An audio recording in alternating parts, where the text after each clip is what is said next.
Ini akan saya percepat juga karena ini bisa di-download PowerPoint ini di LMS.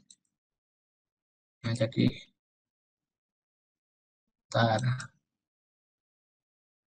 ini tujuan pembelajaran sosiologi dan hakikat ya Bapak Ibu, tentunya sudah mempelajari ini di dalam panduan kurikulum sosiologi kurikulum 2013 ya. Meskipun ini nanti dengar-dengar ya wacananya akan berganti kurikulum, namun setidaknya Bapak Ibu jika sudah punya landasan yang kuat, pergantian apapun yang ada di dalam kurikulum, saya yakin tidak akan banyak mempengaruhi cara Bapak Ibu mengajar jika sudah tahu hakikatnya. Jadi intinya di kurikulum 2013 ini di kelas 12 ya ini ya. Yang ini PowerPoint ini mungkin bagi Bapak Ibu yang kemarin ikut workshop di bulan Agustus ini materinya sama ya. Ini disampaikan oleh Bu Lili kemarin di workshop bulan Agustus, ada dua angkatan itu yang Bapak Ibu jika sudah ada ikut kegiatan itu pasti isinya hampir sama. Jadi ini dimulai mundur, ini kelas 12 dulu.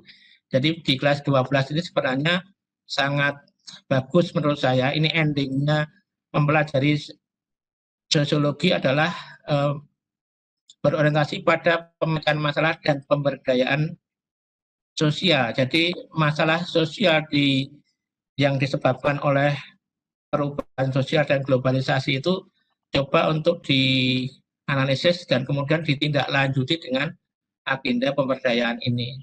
Tetapi kemarin di dalam kurikulum darurat materi pemberdayaan ini justru dipangkas. Tapi menurut saya itu sangat sayang sekali ya, karena ini endingnya dalam belajar sosiologi itu adalah praktek pemberdayaan sosial, sebagaimana Bapak Ibu ketika kuliah dulu ada kuliah kerja nyata. Nah ini pemberdayaan sosial ini adalah prakteknya bagaimana dia seorang siswa itu mampu menjadi bagian dari masyarakat yang menjadi bagian solusi untuk melakukan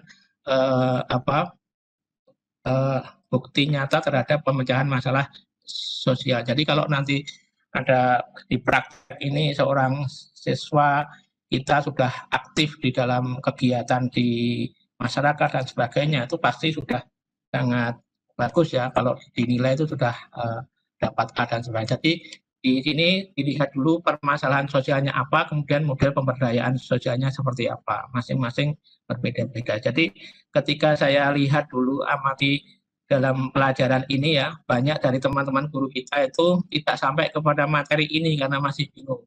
Kebanyakan di materi buku saja, banyak yang materi ini justru malah menganalisis pemberdayaan sosial yang sudah ada. Itu menurut saya agak terlalu menyimpang ya. Sebenarnya kita di sini membimbing anak didik kita untuk membuat sebuah praktek pemberdayaan yang berasal dari materi dari permasalahan sosial yang sudah dipetakan. Nah, misalnya permasalahan sosial tentang kekurang SDM yang masih rendah, ya menggunakan pemberdayaan membuat kelompok belajar, membuat kursus baca tulis dan seterusnya. Juga misalnya permasalahan tentang narkoba ya, kemudian membuat sosialisasi tentang bahaya narkoba menggunakan teknologi IT dan seterusnya. Itu masih banyak sebenarnya yang perlu kita sampaikan ini kepada anak didik kita.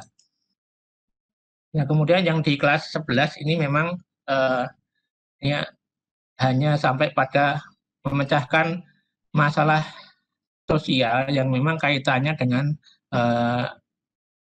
potensi disintegrasi di negara kita. Jadi di negara kita ini banyak keanekaragaman budaya, suku bangsa, etnis dan sebagainya yang itu jika tidak kita rawat maka akan memunculkan potensi disintegrasi. Oleh karena itu di sini anak didik kita diminta untuk memecahkan permasalahan sosial terkait dengan masalah-masalah harmoni sosial. Hanya ada bahan bacaan, silakan amati dan analisis. Nah itu tidak terukur analisisnya menggunakan apa dan seterusnya. Tapi tidak apa-apa, itu sudah bagian dari proses pembelajaran kita dan kita ketika nanti sering untuk menggunakan itu pasti kita lama-lama akan menjadi tambah meningkat ya tambah mahir. Nah, mengukur IPK tadi tercapai atau tidak.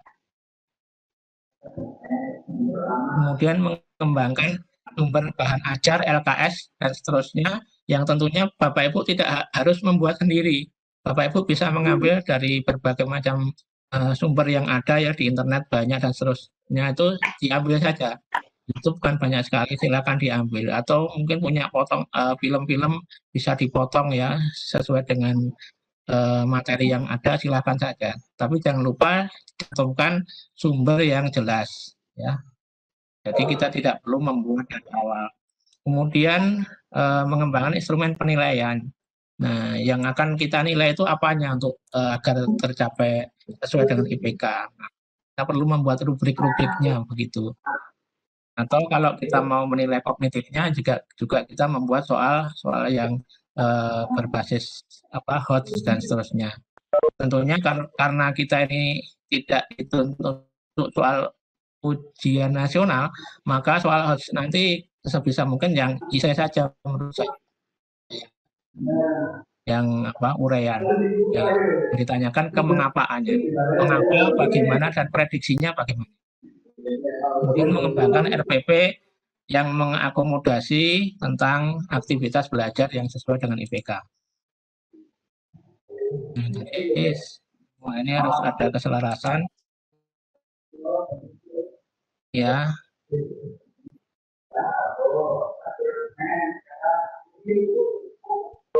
Ini saya langsung ke sini.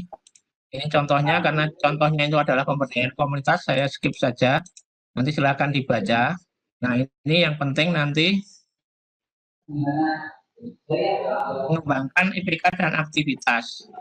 Nah, IPK ini akan menunjukkan apa yang akan kita capai, akan dicapai siswa setelah selesai belajar. Nah, oleh karena itu, Bapak Ibu harus membuat aktivitas itu menjadi bermakna dengan berbagai macam tugas yang terstruktur, terukur. Ya, misalnya menganalisis, ini contohnya ya, misalnya IPK tentang konflik. Jadi misalnya menganalisis contoh konflik sosial melalui analisis tayangan beberapa video konflik yang telah disediakan guru. Nah, di sini Bapak Ibu guru juga konsekuensinya menyediakan beberapa video konflik. Misalnya juga melalui analisis tayangan beberapa media online, berita di media online. Bapak Ibu juga sudah harus mengambil atau mencari bahan-bahannya dulu. Jangan sampai ketika belajar mencari sumber di online, siswa diminta untuk mencari seluas-luasnya. Itu jangan sampai seperti itu. Itu malah nanti akan lari kemana-mana. Jadi lebih bagus Bapak Ibu sudah menentukan, memilihkan agar materi-materi itu langsung bisa terserap dengan baik oleh anak-anak. Jadi kalau kita bebaskan malah jadi tidak terkontrol dan akhirnya tidak sesuai dengan apa yang kita inginkan. Nah, kemudian untuk bahan ajar nanti ya, Bapak Ibu dimungkinkan untuk mencari atau memulung, mengambil ya dari berbagai macam sumber ya. Apalagi kemarin Bapak Ibu sudah membuat newsletter, bisa nanti dijadikan sumber belajar. Jadi harapan saya kemarin infografis itu juga bisa menjadi pengganti atau suplemen bahan ajar. Begitu pula dengan newsletter atau buletin yang selama ini hanya difungsikan menjadi sumber berita atau bacaan kegiatan sekolah atau kegiatan kelas, kita ubah menjadi semacam suplemen bahan ajar. Jadi hal-hal seperti itu menurut saya lebih memperkaya media yang untuk mencapai hasil pembelajaran yang nanti dilakukan oleh siswa ya. Jadi siswa tidak merasa bosan terhadap ini. Kemudian bahan ajar yang diberikan dapat berbagai macam ya, format, makalah, infografis dan seterusnya. Nanti jika Bapak Ibu ada di dalam LK itu menuntun Bapak Ibu menggunakan video ya, silakan nanti dicantumkan linknya saja Bapak Ibu ya. Waalaikumsalam warahmatullahi wabarakatuh. Terima kasih, Oke, Pak. Pak. Sama-sama, Bu. Sama-sama.